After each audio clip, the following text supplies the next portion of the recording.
So, welcome back to the Kia Soul in Vegas. Don't know where we are. We're out driving around somewhere. But the great thing about America is it's on a grid system. Yeah. So you'll eventually hit a street that you recognise, and as long as you go east-west or north-south, you tend to get to where you need to go. To where you need to go. I've just noticed that the strip is about 20 miles in that direction, because that's how vast this place is. Anyway, CES, it's happened, it's gone, and we're just waiting for our flight home now. We travel home tomorrow, so we're recording these videos. These are our opinion pieces of CES 2018, and what we want to know is, was CES 2018 a good show for television this year? Steve? Well, I think there's a number of different answers to that question, because I know a lot of guys on the forums have been sort of saying, it was a bad year for TVs.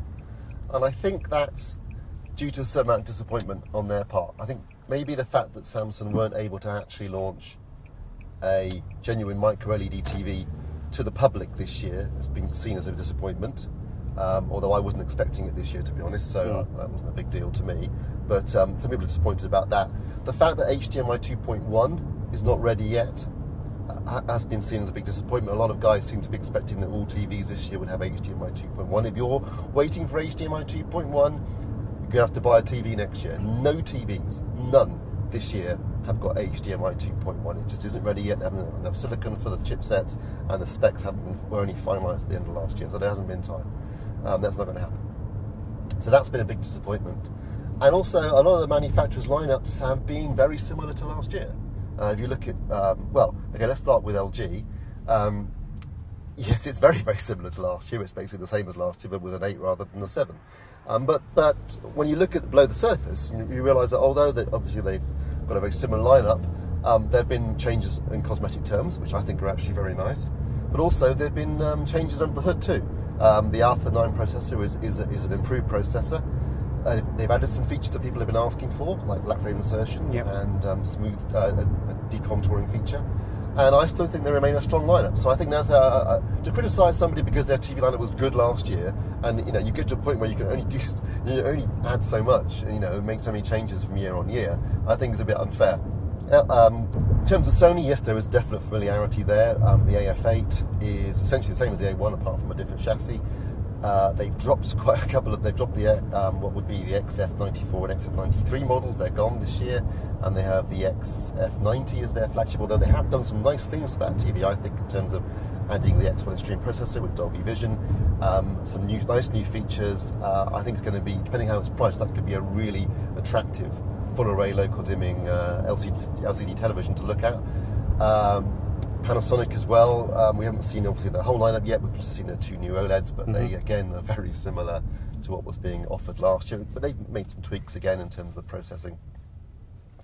Hisense have done some interesting stuff. I mean, their new flagship's looking very strong, with over 1,000 local dimming zones and 2,500 nits of peak brightness. I mean, that's more than than Sony's ZD9, for example. So we'll be interested to see how that performs in testing. But yeah, I get the point that people are making, that this is not a massively different. There's nothing really revolutionary being launched at this year's show. But you can't have that every year. No, you can't. That's the problem. It can't happen every year. We knew that Samsung would have to do something this year. We've already discussed that in another video. If you want to watch that video, go and have a look on the YouTube channel and on AV Forums and find that. But you can't have huge leaps and bounds every year. You're not going to see massive development of OLED, because I think OLED, it's almost where it's at its peak. I don't think there's much more you can add in terms of the technology. No. That's the problem. OLED is definitely reaching, yes, its absolute peak of performance in terms of 100% of DCI-P3 and 1,000 nits of peak brightness. I mean, that's as much as you're going to get out of an OLED. And for where we are right now, that's great. And LG certainly are adding other things too. I mean, their TVs do support high frame rate. Not over HDMI, because as I said earlier, HDMI 2.1 isn't ready yet, but it will do HFR.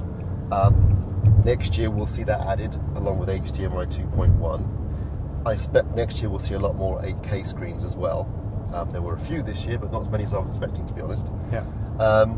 But yes, this is an evolutionary year. This is a year when there are minor improvements are being made, and I think that's what most years are like.